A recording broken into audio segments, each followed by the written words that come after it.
everyone, this is Ginisang and welcome back to my channel. Miss nyo ba ako? Kasi ako na-miss ko kayo. For today's video guys, kaya ako atin nato diri sa balay no kay dala siya aning kapayas nga duha ka buok pero grabe kadagko. Unya dugay-dugay na pud mi wala ka kaog kapayas no kay nagsige na lang migbaka, baboy, kanding, manok. Yes, nya marag napulaan na pud mi no. So moto nakaingon na pud ko it's time na pud siguro no para mobalik tag kapayas. Kay magsige tag mga anak karni-karni duol ta sa sakit duol ta sa high blood.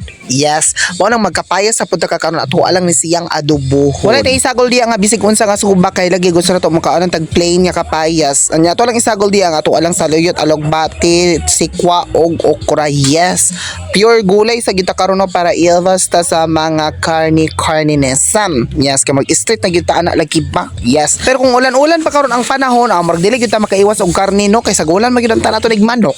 May ganyan kay init-init jud. So marag dili ko deserving karon nga magsabaw-sabaw no kay init pang panahon, init pang sabaw. Yes, mo lang kailangan lang nato ni siyang gisahon sa gulat og tuyo, mga ingana-ingana para natay lami nga sudan.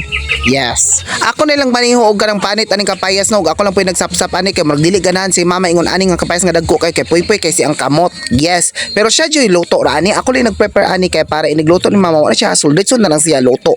Ingana jud ang pamaagi sa pag-slice sa mong kapayas no, una kay isapsap siya sa kutsilyo niya, slice na yun kay kung imamagod siyang himo na tong ikus-kus good yun mo mawala yang juicy. Yes, mawala nang iyahang tubig no. Inigluto nimo uga kaayo. Yes, mao to si mama na lang nagluto ani no, nya gi-prepare na ako siya dana, ako na siyang gikuskus. Ay ako din gisapsap niya, ako na pong gipanitan niya. Ako basta ready na. Si mama na nagluto ana yang una niyang gibuhat ano ibutang magid ng mantika di sa karahay nga init na kaayo. Isunod din ang ahos, when the ahos turns into golden brown, isunod din nimo ang bombay. Sunod ang luya kay mao man makapaaroma no, makapahumot sa imong kapayas biskan pag walay subak pa sa naalang ng mga lamas lami na jud kay na siya sa baho.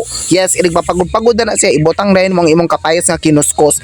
But note, dili na siya kapayas nga ibutang nimo di adretsuha kay basig katul-katulan pa nimo ang amo ang paniniwala ani basta pag nimo kuskus kapayas imo sang humulan og asin niya imong kumutan kay para makataktak daw ang mga tagok niya pagkaman hugasan maong bago ibutang diri sa karahay. Yes, pagbutang jud kay okay ni mama gisunod na niyang alugbati, saluyot, okra ug sikwa para mausar tanan. Yes, nya pagkaman gibutang din yung toyo nya gitimplan din asin og kanang masapang palasa kay basig ingon na pud mo grabe na pud kadtong bitsin. Yes, basta pang palasa na nya pagkahuman giukay-ukay nya pila lang katuod-tuod luto na nya matog gihukad na nako kay mga unata. Ingala gyud ka simple ang atong sudan karon. Kung gusto kag simple nga sudan nya daghan kag makaon ingani buhata. Yes, mga unata. Ani kayo ang naluto ni Mother Sue. Ano buhat ni fry ngayon?